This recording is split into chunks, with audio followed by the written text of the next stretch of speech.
hablando sobre enfermedades pulmonares en compañía de la doctora Adela Romera y el doctor Carlos Sierra. Como ustedes saben, todos nosotros necesitamos respirar, es decir, obtener el oxígeno del aire y eliminar el dióxido de carbono que nosotros producimos. Y para esto necesitamos de estos órganos que son sumamente importantes, que son los pulmones. Pulmones que a su vez están conectados a una serie de vías aéreas llamadas bronquios y también a ciertos vasos sanguíneos, de los cuales hablaremos un poquito más adelante. Así que, ¿qué les parece si primero definimos un poquito qué es esto de una enfermedad pulmonar?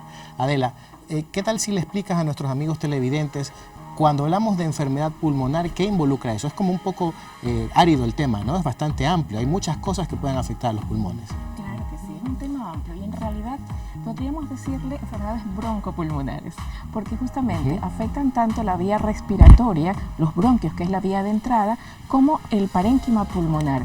Y hay de muchos tipos, pueden ser infecciosas, virus por ejemplo, desde la simple gripe, o bacterianos como las neumonías o las bronquitis, pueden ser enfermedades alérgicas o inflamatorias como el asma, otras enfermedades inflamatorias adquiridas por la inhalación de sustancias tóxicas como el tabaco, que ahí viene el EPOC, que incluye a la bronquitis crónica y al enfisema pulmonar. En realidad EPOC son las siglas, ¿verdad? Es la abreviatura de enfermedad pulmonar obstructiva crónica, ¿no? Para que nuestros amigos se familiaricen con ese término que es muy médico, ¿no? Exactamente. Ok. Tenemos también, pues, ya hablando de los pulmones en sí, tenemos las neumonías.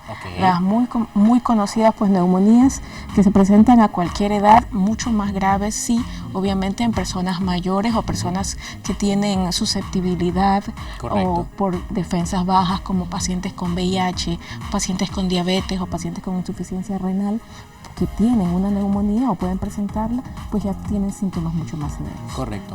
Carlos, y desde tu perspectiva como neumólogo pediatra, tú que atiendes a esta población que es la infantil, ¿cuáles serían estas condiciones o enfermedades pulmonares que afectarían con mayor frecuencia a los niños? Pienso que primero quiero hacer un poquito de énfasis en la parte de salud respiratoria. Perfecto. Porque siempre nos dirigimos a la enfermedad y estamos en esa lucha, ¿verdad? Cuando hablamos de salud respiratoria se involucra el niño sano, el niño que tiene factores de riesgo, el niño que se enferma por condiciones ambientales, genéticas y todo, y aquel chico que tiene secuelas o aquel chico crónico. Entonces, en diferentes etapas hablamos de factores de riesgo. Entonces, el chico con un antecedente familiar, por ejemplo, de asma bronquial o algún dato de inmunológico o alguna situación que el chico llega con una malformación broncopulmonar, una situación que lo pone en riesgo de enfermar. Y lo otro es en qué ambiente vive ese chico. Entonces, si hay un ambiente de contaminación, lo que decía mi colega, de contaminación ambiental, padres que fuman, chicos que van a temprana edad a guarderías, o el niño mayorcito, el hermanito que tiene cuadros respiratorios y lo contagia. Entonces, hablamos por etapas. Etapa neonatal, por ejemplo, hay un niño que nace prematuro. Claro. Actualmente hay un boom de la parte de la neonatología, con la tecnología, con el conocimiento, en toda parte del mundo, sobre todo aquí en Ecuador, en Guayaquil, y ese chico va a necesitar suplemento de oxígeno, asistencia ventilatoria mecánica, condicionamientos que le van a predisponer a enfermedades secuelares, que se llama displasia broncopulmonar. Correcto. ¿Ya? Lo otro es las infecciones en temprana edad, virus, bronquiolitis. O chicos que tienen antecedentes familiares de asma o de dermatitis atópica en el mismo paciente, que hacen cuadros recurrentes de obstrucción bronquial recurrente, que podrían ese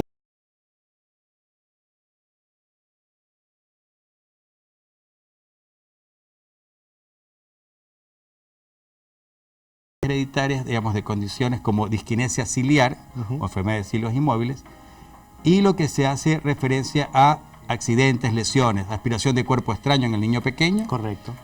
Que condiciona neumonías recurrentes o incluso puede poner en riesgo la vida. Y tuberculosis, que todavía tenemos como problema de salud pública, sobre todo adultos que están positivos o son sintomáticos respiratorios y que tienen el contacto a niños de su casa, ¿no? Muy bien. Y la parte fundamental que sería el conocer a ese chico en la etapa desde el nacimiento, inclusive antes del nacimiento, porque por eco puede determinar ciertas malformaciones, hernias diafragmáticas, quistes pulmonares, etcétera, y que al recibir ese chico sea recibido, cuando nace, obviamente, con todos los recursos y detectar si es un niño que viene prematuro, la posibilidad de rescatarlo en ese sentido. Perfecto. Adela, ¿qué te parece si tú nos comentas algunas cosas que también tenemos que considerar, pero en las personas adultas? ¿Cuáles serían aquellos factores de riesgo a tomar en cuenta en una persona ya adulta para que pensar que éste tiene el potencial de desarrollar una enfermedad pulmonar o broncopulmonar, como tú bien lo has dicho, que es el término más apropiado? Justamente, sí. Los pacientes adultos, las personas adultas también tienen unos factores de riesgo un poco diferentes tal vez, ¿no? El medio ambiente es importantísimo. El tabaquismo y la polución que existe en nuestras ciudades, que con mucho tráfico, con muchas industrias, la polución afecta mucho a las personas. Incluso hay ahora enfermedades ocupacionales justamente porque están las personas expuestas mucho tiempo a sustancias, por ejemplo, las personas que trabajan en las piladoras, que están expuestas al arrocito, las personas que trabajan en industrias con gases o fábricas de medicinas, están expuestas a la materia prima, en los lugares que tienen rocas o canteras justamente, ellos también tienen una gran exposición. El tabaco tiene una gran cantidad de sustancias que son inflamatorias, irritativas y cancerígenas. Las personas que fuman tienen un alto riesgo. No significa que el 100%, pero el riesgo de tener cáncer o enfermedades pulmonares se incrementa muchísimo. Es cierto lo que dices, hay muchos pacientes fumadores que dicen lo mismo. Dejé de fumar y luego de dejar de fumar me empezaron los síntomas, comencé la tos, comencé a cansarme. Entonces yo digo, no, probablemente ya tenía esos síntomas, habían estado encubiertos y después cuando ya comenzamos pues ya a limpiar su organismo comienzan a aparecer nuevamente los síntomas. Primero, cuando estamos hablando de los pulmones, estamos hablando de este par de órganos de aquí. De hecho, recalco, mejor dicho, que son 2 pulmones y por eso en medicina nosotros hablamos de órganos vicariantes. De ahí la explicación de por qué hay personas que incluso pueden vivir sin un pulmón menos. Si le quito un pulmón, esta persona puede seguir viviendo. Ahora, solo para que se ubiquen, ¿sí? Si yo saco este fragmento de aquí y le quito el corazón, van ustedes a alcanzar a ver, ¿sí?, lo que mencionaba la doctora, que son estos, los bronquios, es decir, las vías aéreas. Estos aquí son una especie de, por decirlo así, conducto, tubo o canal que comunica los pulmones, que es en donde ocurre el intercambio de gases, es decir, donde la sangre, ¿sí?, que viene desoxigenada de los tejidos, obtiene la sangre que viene de acá arriba. ¿De acá arriba de dónde? Fíjense, subamos un poquito la cámara para que me ayuden. Ve, de aquí, de la nariz, ¿sí? Hay todo un conducto que comunica la nariz a través de esta parte de acá con los bronquios aquí en los pulmones. Esto se llama tráquea, ¿sí?, bronquio derecho, bronquio izquierdo y los bronquiolos. Entonces hay todo un sistema que comunica los pulmones con la nariz, ¿de acuerdo? Entonces, como ven, se requiere de que todo esto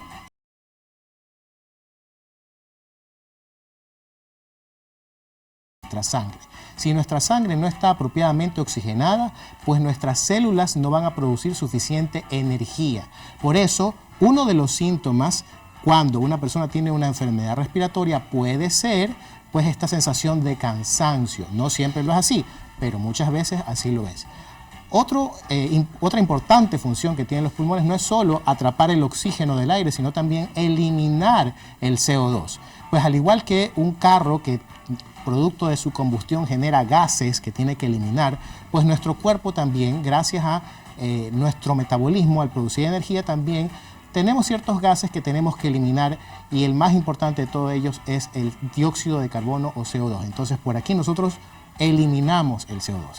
De ahí la importancia de nuestros pulmones. Nuestro primer mito es, ¿el mentol en la nariz es efectivo? Sí, hay mitos y realidades, o sea, está tan popularizado el famoso mentol, que genera una sensación al respirar de que la vía aérea se abre, se dilata, pero más es la sensación del mentol, obviamente. Lo que se recomendaría sería más bien una limpieza nasal con suero fisiológico y la posibilidad de mantener hidratado la mucosa nasal. los inhaladores son adictivos.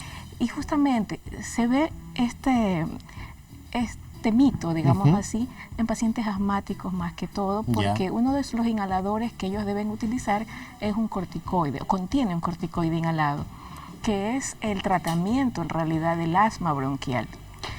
Y lo que hay que decirles es que no es que son adictivos, sino que el paciente lo necesita, lo requiere, porque es el tratamiento para su enfermedad. La sensación de adicción o el término de adicción sería aquel chico o aquel paciente que está necesitando un broncodilatador porque no está controlado su asma. Es decir, tiene broncoobstrucción o el ejercicio desencadena la tos, desencadena la obstrucción bronquial. Entonces estamos hablando del paciente con asma que va a hacer ejercicio, o el paciente que aparentemente no está diagnosticado como asmático, pero al hacer ejercicio hace tos o se obstruye. Entonces se llama asma por ejercicio. ¿Qué es lo que uno plantea? Que la necesidad de utilizar un broncodilatador, porque como cuando uno tiene sed, tiene que tomar líquido, la sensación de falta de aire hace que él use el broncodilatador. Pero como está muy inflamado la vía aérea, cada vez necesita más utilizar el broncodilatador, cuando el tratamiento de base sería el corticoide que va a desinflamar el bronquio. Correcto. Porque asma es inflamación de la vía aérea. Las personas que padecen de asma deben de usar medicamentos solo cuando tienen ataques. De lo contrario, pierden su efecto. Según el estudio ISAC, que es el estudio de asma y alergia en los niños, que se realizó en Ecuador, tanto en Guayaquil como en Quito, habla de un 16% en chicos entre 13 y 14 años. O sea, es muy frecuente. Cada 5 chicos, un niño tiene asma bronquial. Entonces, esto hace que muchos de estos chicos que tienen asma no sean diagnosticados. O lo contrario, hay chicos que se diagnostican como asma y no tienen asma realmente. Entonces, el entender que el proceso inflamatorio no siempre es de origen alérgico, ¿no? Muchas veces son factores ambientales, irritativos, infecciosos, que hacen que el niño pequeño se obstruya sus bronquios. Pero ya cuando hay antecedentes, condiciones que hacen que esto, sumado al cuadro clínico de tos en la noche, tos con el ejercicio, tos con el llanto, tos con la risa, o cuadros respiratorios de vía superior que bajan a sus bronquios, que presentan sibilancias o ronquidos del pecho y que se demoran en irse, como dicen las mamás. Entonces, partamos de que existe como una realidad, que es un problema de salud pública y que el chico con asma no controlado va a estar faltando al colegio, no puede hacer ejercicio o no tolera el ejercicio y está recibiendo medicación antitusiva, antialérgicos, pero no está recibiendo el tratamiento de base, que es el corticoide.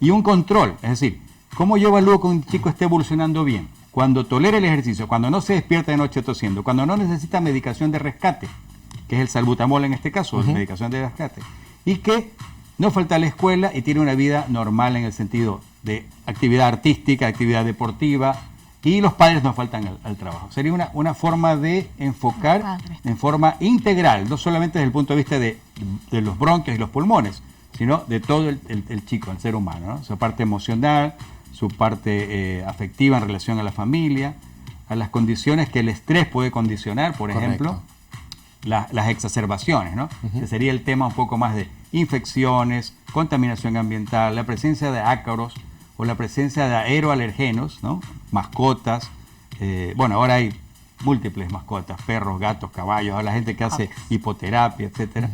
Y esto es parte del conocer a nuestro niño, conocer su ambiente y plantearse programas, ¿no? De seguimiento, de prevención y sobre todo de educación, porque el chico y su familia que no esté educado en el concepto de salud respiratoria, el concepto de asma bronquial, no va a ser fácil la adherencia terapéutica y lo que llamamos nosotros ese diálogo, esa relación médico-paciente. El uso de estos corticoides a largo plazo puede provocar algún daño, porque mucha gente le tiene un poco de temor a esto, no solamente entre las personas que no saben nada de medicina, sino incluso dentro de los mismos médicos veo que hay ciertos colegas que le tienen como que mucho temor al uso de los corticoides. ¿Es justificado ese temor a los corticoides o no? El corticoide en este caso, en vez de dárselo por vía oral o sistémico, va a ir a través de la vía inhalada con técnica adecuada. Es el equivalente de ponerse una crema en la piel en vez de estarse tomando una medicación. Esa situación tiene que verse dada en relación a la educación, a una buena técnica de inhalación para que el medicamento llegue, sus micropartículas, a lo más profundo de la vía aérea y que desinflame la vía aérea. Y no solamente en el cuadro agudo, sino en la parte crónica, es decir, el paciente hipertenso, el paciente diabético, el paciente epiléptico o con problemas neurológicos tiene que tener medicación constante. Igual el paciente con asma. Y esto nos va a presentar la oportunidad de ver cómo va evolucionando. Un primer plano, un primer proyecto, digámoslo así, de control ambiental, corticoides a bajas dosis, y luego un control, 2-3 meses, evaluar eso, y en base a qué, en base a control de síntomas, a necesidad o no de broncodilatadores de acción rápida, es decir, de rescate, y lo otro es la tolerancia o no al ejercicio. Eso es muy importante. Pero el corticoide como tal, a dosis leves, a dosis, digamos, dosis bajas o medianas, puede ser tolerado. Ahora hay medicamentos que al integrarse como broncodilatadores de acción prolongada, disminuyen la necesidad de subir la dosis de corticoides. O sea, efectos secundarios en dosis altas puede haber. Por eso el control, sobre todo en la cavidad bucal, puede haber presencia de micosis, etcétera. O sea, de hongos, desarrollo de ciertas enfermedades, el término común, ¿verdad? Entonces, ¿qué es lo que nos interesa a nosotros? Poder tener controlado a ese chico, que el chico haga su vida normal y en el seguimiento definir si continuamos con la misma medicación o vamos aumentando o sustituyendo por otros medicamentos. Porque el corticoide como tal, a dosis adecuada, con técnica adecuada, no tiene mayor efecto.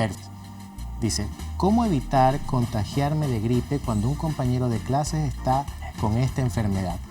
Sí, bueno, la gripe es un proceso viral que es en realidad muy contagioso. Si tenemos una persona al lado, pues la persona que está enferma debe tratar de evitar expandir estos virus que lo hace al hablar, al toser, al cantar, y debe tratar de, si hay que toser, pues con un pañuelo o con el borde del codo, pues no puede ayudar. Y la persona que está al lado también puede evitar el contagio lavándose las manos. Eso tal vez sea la forma más sencilla, pero muy efectiva para evitar muchas enfermedades respiratorias.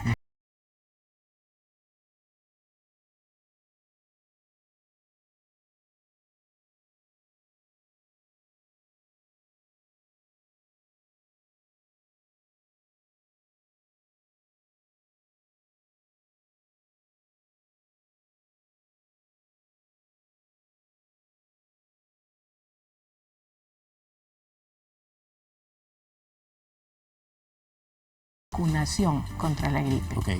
Ese también es un punto importante que se debe hacer tanto en niños como en personas mayores. Se dice que es importante que se vacunen de menores de 6 meses a 5 años y mayores de 65 años. Pero entre ese rango de edad, entre los 5 años y los 65, hay tantas personas susceptibles que pueden vacunarse y evitar justamente estar contagiándose. ¿Hay alguna diferencia entre gripe y resfriado? Porque a veces uno habla de gripe y en realidad la gente cree que estamos hablando de resfriado. Entonces, ¿cuál es la diferencia entre un resfriado común, ¿sí?, y la gripe? La gripe o influenza, esa justamente es la producida por un virus, el virus de la influenza, el virus del respiratorio en los niños, que tiene, es estacional, va en el año, se puede presentar en un par de veces al año por la presencia de los virus en el ambiente. El resfriado puede más bien tomarse como una inflamación de la vía respiratoria superior por algún cambio de temperatura, de esos que tenemos bastantes, exposiciones a algún irritante que puede producir congestión nasal, rinitis, rinorrea, que es salida de líquido por la nariz, y algún malestar leve, pero es también pasajero. Ustedes como neumólogos, tengo entendido que están por llevar a cabo un congreso de neumología, ¿verdad? Cuéntanos un poquito al respecto de eso y invita a nuestros amigos al mismo. Este congreso se va a llevar a cabo en el Hotel Hilton Colón desde el 7 al 9 de julio. Tiene el aval de la Universidad Espíritu Santo y también contamos con el auspicio de la muy ilustre Municipalidad de Guayaquil. Y vamos a hablar de temas muy variados como de los que hemos visto por aquí: asma, enfermedades pulmonares obstructivas crónicas, apnea del sueño, que es otra enfermedad bastante común. Vamos a hablar de fibrosis quística en la parte pediátrica, neumonías complicadas, incluso hay un tema que también está tomando como mucha importancia, es el trasplante pulmonar. El trasplante pulmonar. El trasplante pulmonar. Asma en pacientes obesos. El asma de por sí es una enfermedad importante, si se combina con la obesidad, pues también tiene sus características. Los niños se curan del asma al crecer. Asma bronquial es de inicio en la niñez. La posibilidad de diagnosticarla tempranamente, tratarla en forma adecuada, va a permitir, como decíamos en el bloque anterior, controlar el proceso inflamatorio, permitir que su chico haga su vida normal y en el seguimiento determinar cuáles las condiciones. Sus pruebas de función pulmonar a partir de los 4 o 5 años, a los 6 años, puede uno evaluar periódicamente y en el control médico, es decir, qué tan frecuentes son las crisis, qué condiciones tienen en el asunto de la tolerancia al ejercicio, la necesidad de medicación de rescate, la adaptación a la medicación preventiva, pero sobre todo yo diría que uno puede controlar el problema de fondo, puede evitar las crisis o reconocerlas tempranamente, evitar las complicaciones. El niño que empieza a toser en forma persistente, con dificultad respiratoria, no hay que esperar cuando ya esté ahogándose. Un chico con diagnóstico de asma que empieza a toser en forma persistente, sobre todo en la noche o en la madrugada, ya debe determinarse el uso de medicación de rescate, 2 inhalaciones o 2 puffs de salbutamol con la inhalocámara, cada 15 minutos o cada 20, luego cada 2 o cada 4 horas, y determinar la necesidad o no del uso del corticoide. Ahí sería interesante esto. O sea, el asma se controla. Muchos de los chicos en la etapa de adolescente como que se estabiliza, desaparece aparentemente, pero es como decimos nosotros, es un volcán apagado. Correcto. Que en un momento determinado puede reactivarse. Hay pacientes con rinitis que justamente les ocurre eso cuando comen algo calientito. Después de tomarse la sopa, dicen, ese cambio de temperatura hace que tengan estornudos y rinorrea. Hay las que se llaman rinitis vasomotoras, ¿verdad? Que justamente se caracterizan por cuando hay estos cambios bruscos de temperatura, desencadenar estas crisis de estornudos y de rinorrea y demás. ¿Qué te parece si atendemos a una consulta que tenemos en nuestras redes sociales? Dice, está de moda tomar el cloruro de magnesio. ¿Es recomendable tomarlo o trae consecuencias malas? ¿Has escuchado algo del uso de cloruro de magnesio para las enfermedades respiratorias? ¿Tú has escuchado algo así, Adela? Sí, lo he escuchado. Bueno, el cloruro de magnesio lo toman como una sustancia pues, que es para todo. Sí. Que es para todo. Dicen que cura la vejez. Pero en realidad, así como para tratar enfermedades respiratorias, no podríamos recomendarlo. Ok, bien, ha quedado claro. Bien, amigas, amigos, nos tenemos que despedir. Recuerden, este es su programa Vida Mejor. Gracias por acompañarnos. Nos vemos.